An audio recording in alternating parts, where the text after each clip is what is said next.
On the main card, first fight of the main card, you have Cynthia Kelvillio against Jessica Andrade. Andraj, excuse me. Kelvillio is a plus 225 underdog. Andrade is a minus 290 favorite. Kelvillio is a 9-2-1. She lost her last fight by unanimous decision to Chefchenko.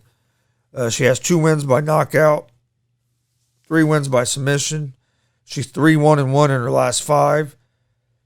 Has decent wrestling.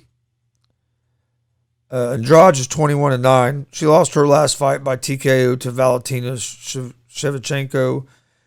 Andrade has 8 wins by KO, TKO, 7 wins by submission.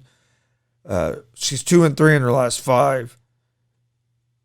I like Andrade here. Minus 290 favorite is a little steep. Let's see if they have any of the other options up here on FanDuel for this fight.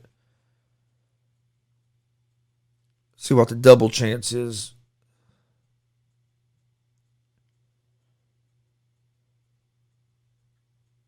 If you think Andrade is going to get a finish, you can get Andrade to win by knockout, TKO, or submission at plus 175.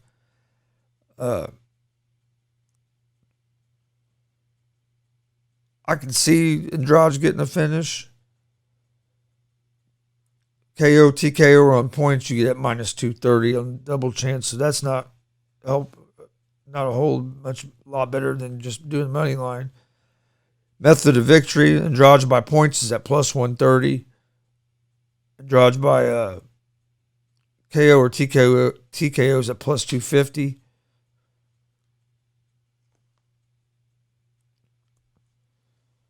But yeah, I favor Andrade. Like I said, minus 290 might be a little too steep. You could use it in a parlay or something, or you could maybe take Andrade to win by, I think she's going to win by finish. I would say by KO or TKO probably. But she's also has good submission too. All right. Next fight on the main card, you have Curtis Blades against Rosenstruck. Rosenstruck is a plus 265 underdog. Blades is a minus 350 favorite. Blades is 14-3. Lost his last fight by knockout to Lewis. Blades is going to have a 2-inch reach advantage in this fight. He has 10 wins by knockout or TKO. He's 4-1 in his last 5. Has good wrestling. Rosenstruck is 12-2. Has great power. He won his last fight by knockout over Sakai. He has 11 of his 12 wins is by knockout or TKO. He's been knocked out once. He has an 80% takedown defense, which is going to be key in this fight. He's 3-2 in his last 5. This fight here is going to come down to, can Blades get the takedown? If Blades can take Rosenstruck down, Rosenstruck's going to be in trouble. But if Rosenstruck can keep this fight on his feet, he has a chance because of his power. I like Blades to win this fight, but minus 350, again, that's steep on minus 350 on the money line. I think Blades' wrestling is going to be the difference in this fight. I think he's going to be able to get the takedowns. I think that's going to be the difference in the fight. Let's see. That's not.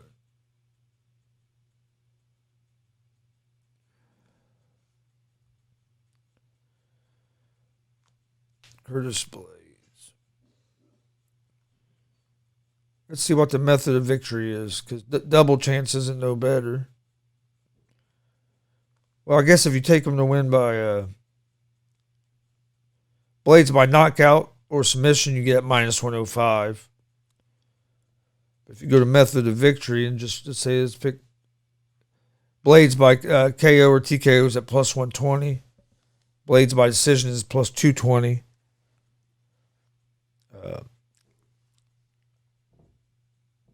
I can see, man, I like Blades in this fight. like I said, the wrestling. I think he's going to get him down there and ground and pound and have a good chance of finishing the fight. I like Blades by KO, TKO at the plus 120.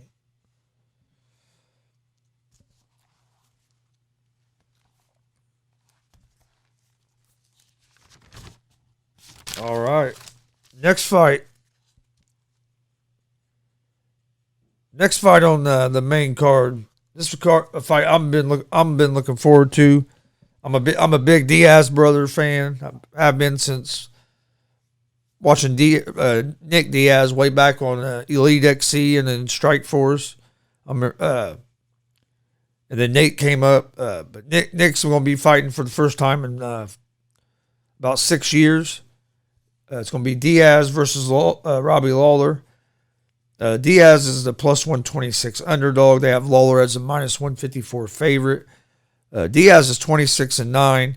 He has 13 wins by knockout or TKO, 8 wins by submission.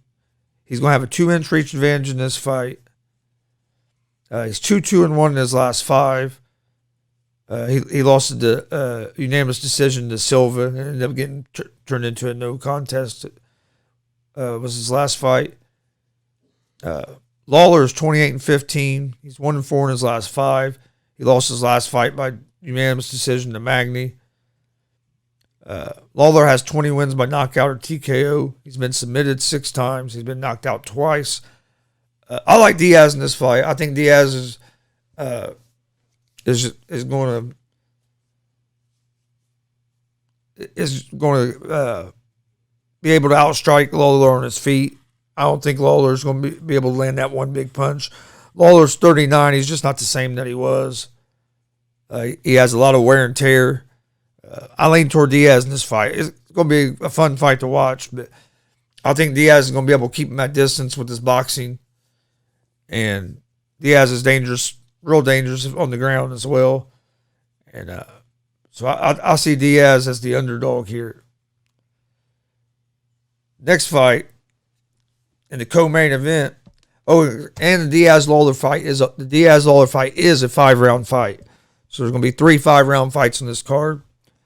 Co-main event is Valentino Chefchenko against Lauren Murphy. This is a title fight. Chefchenko, the champion, is minus 2,000 favorite. Murphy's a plus 920 underdog. Chefchenko is 21-3. This is for the flyweight strap. Shevchenko is 21-3, 5-0 in her last 5. She won her last fight by TKO over Andrade. She has 7 wins by knockout and 7 wins by submission. Murphy is 15-4, 5-0 her last 5. She has 8 wins by knockout or TKO. She won her last fight by split decision over Calderwood. Shevchenko's going to win this fight, and I look for Shevchenko to win by a finish.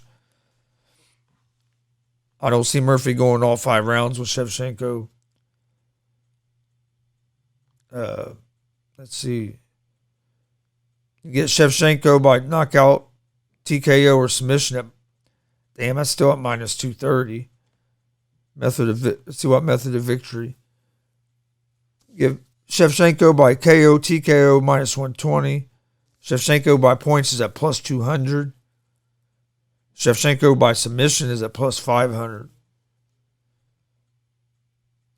But yeah, Shevchenko is going to win this fight. It's just a matter of how. I think it's going to be a finish, but I'm not sure if it's going to be I could see it being a knockout, TKO, or I could also see a submission as well. I just don't think Murphy's going to have enough to challenge Shevchenko.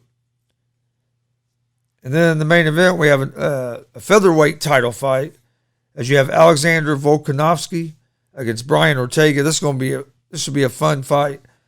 Volkanovsky's a minus 176 favorite.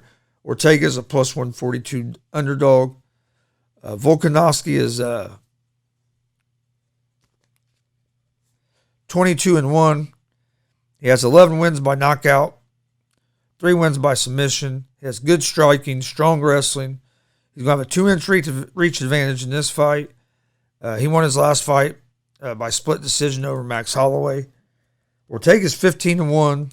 He has 3 wins by knockout or TKO, 7 wins by submission. He won his last fight by decision over the Korean Zombie. He's 4-1 in his last 5. He has good jiu-jitsu. I think Volkanovsky is going to be too much for Ortega.